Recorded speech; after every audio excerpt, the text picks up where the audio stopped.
Kaburuji e ɗemngal Pulaar e radio Jawol Sare. Talata sappo lewru février hitande ujunaje ɗiɗi e nogas jeegom meftande men kabaruji ñalawma hande ma en jaadu e Amadou Touré ko fate kabaruji États-Unis jofnirten meftande men ko kabaru coftal balli ɗum ko rogere Tidiane Niang.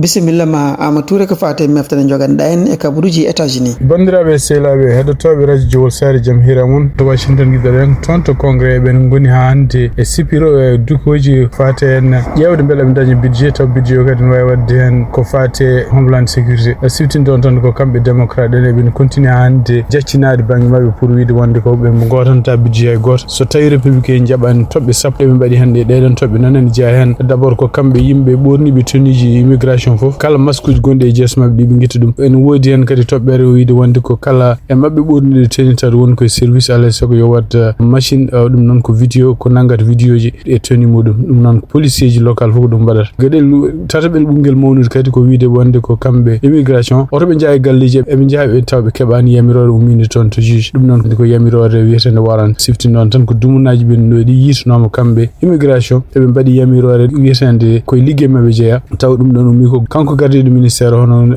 Christine Noem walla yamirore makko kono noon wayno wawi kadi taw ko kanko gardiɗo police immigration hono logan ko wawi wonde foof ndeɗon yamirore kadi ko sunde wonna wiide wonde koɓe mbawi nadde galleji yimɓe hayso ɓe ngala yamirore umminde toon to ñaawo ko wawi wonde foof en wayno démocrate en ɗum ɗon mbi ɗum ko d' abord ko violation e ɗum fotani continde ko wawi wonde foof eɓen continue hande eɓen kalda toon to congrès to kamɓe républicain oɗo sadio won fuɗɗinoɓe yantude mabɓe e démocrate en kono noon ko ɓuuri hewde républicain oɗo sadio kañumen koko mbi koko Donald Trump o wi ko tan ɗum mbiyata siftinde on tan Donald Trump kañum hoore mum kañum nanodirno e démocrate en hade budget ñanden wotede pour wiide wonde ko kala ko fati immigration yoɓe mbaɗa ɗum banggue caggal ɗum ɓe garta ɗon e jonte ɗiɗi haaltidde ko fati en kamɓe démocrate komo jiiɗi wayle e immigration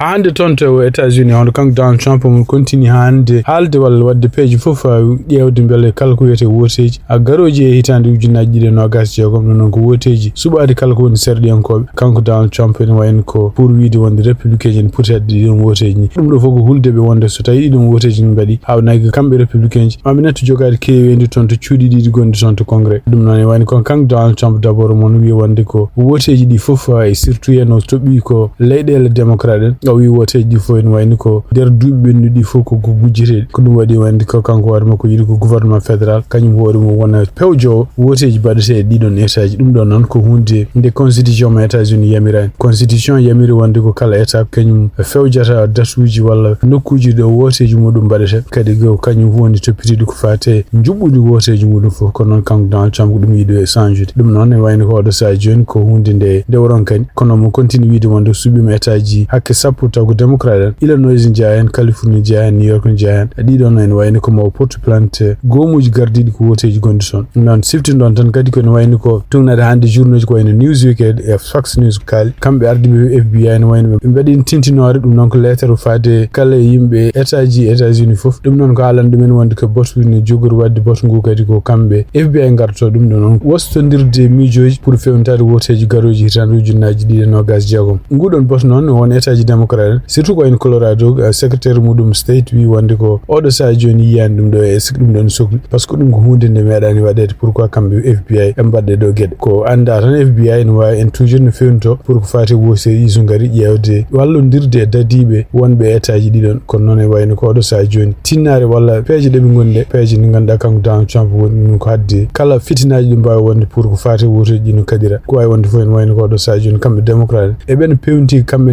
banggue mabɓe wiide wonde ko kala ko Donald Trump waɗi eɓe gandi eɓe mbawi wadde ko ɓuuri ɗum ɗon fewnitade kamɓe koye mabɓe ɓe mbi woteji koko mbaɗete no mbaɗirte no tawa hay goto ala ko wawi hen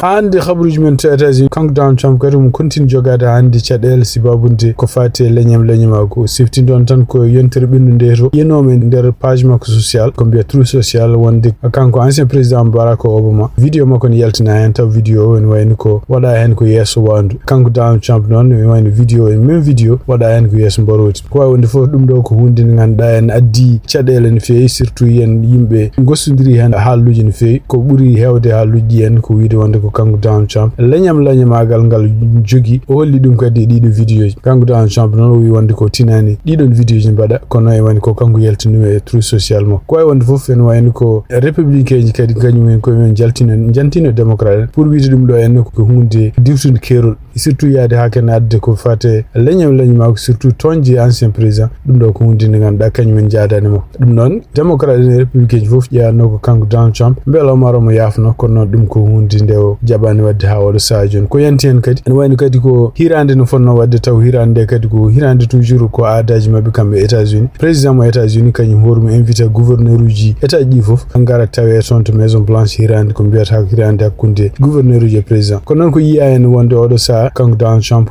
salim invité won gouverneur uji surtout say ko gouverneur uji démocrate et surtout kadi ko tina e didon gouverneur uji balebe tan goni be teddinira kan de don hirande ko wonde fo en wayno tumnare hande ko khabruji gumid ton CNN kanko Westmore dum non Westmore ko kanko woni gouverneur mo Maryland o mayri émission mo be biata huccidde leñol huccidde ngendi o mo haala wi wande ko ene haayum holko woni sababu kanko hoore makko mo hade invité o walla mo wasi invité e ndedo hirande taw kanko hoore makko kanko woni cukko dido gouverneur uji États-Unis fof dum non ko hunde nde faamande dum non ko way wonde fof dum do kadi ko haaluji kontindi o do sa joni kanko Donald Trump nenere mo cektorto non ko tonto immigration en wayno ko kanko gouvernement makko kanko Donald Trump mon continue hebde toujours hawde surtout en gedde de porta plainte ko fate immigration ko sekiri ko cour d'appel gor kanyum worum yamiri wonde ko kanko Christine en wayno on yamiro de joftuno wiide wonde ko dartina kala yimbe sornotobe je wonbe do en jaabe Nicaragua e jaabe won leydel won dum non wayno ko cour d'appel rokki men gonga nyanden kadi en wayno ko kanko Donald Trump kadi cour d'appel rokki no mo gonga winde wonde ko tonto Minnesota addude mo ton police wal militaire surtout en ko kanko je gonga sibabunde ndidon leydi démocrate en kanyum ko men ardi men kolli wonde ko en jogi résistance surtout en gadda fitnaji contre kambe gouvernement fédéral donc dum do ko teskuyo tan kambe neeswi be wonde ko way wonde fofen wayni ko haysindo Donald Trump wonto jogi fenade hande mun continue hebde hande gongaje won tribunal juwan ko jida immigration kadi ko siftindo tan hono cour d'appel kanyum worum yaltinino kadi nyande alkhamis bindo yamirore wiide wonde ko kambe habantebe surtout ko fate haqi namade habantebe ko hare contre immigration debbo porti plainte wonde ko kanko Donald Trump administration makko walla gomu to piri ko fate immigration kanyum worum yamirino wiide wonde ko kala yimbe arbe do en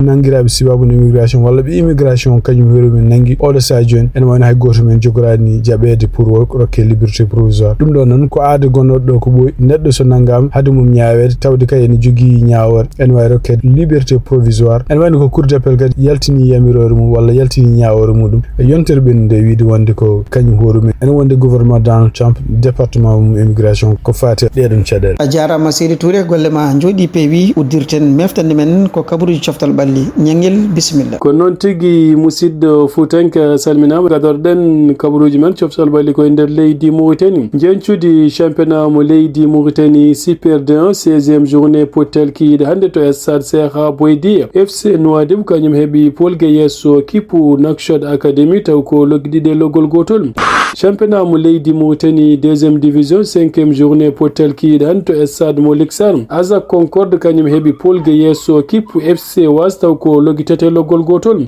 andamo potite quart de finale playoff championnat fouti potite ale jogol zude ko nyalom aljuma sappoitati lewru février potite retour ko nyalom alet sappoijo lewru février sappoitati lewru février so woni 16h GMT bogge escal ma jabbo kipu dawlen 16h40 GMT calgu ma jabbo kipu tekan 17h20 GMT ganki jeri ma hiwdir kipu jawol 18h GMT kipu hayre mbar ma jabbo kipu jinge sappoijo lewru février hitande ujunnaji de nogas jegom potite retour so woni 16h GMT dawlen ma jabbo kipu bogge escal 16h40 GMT tekan ma jabbo kipu calgu 17h20 GMT jowol ma jabbo kipu ganki jeri 18h GMT jinge ma jabbo kipu hayre mbar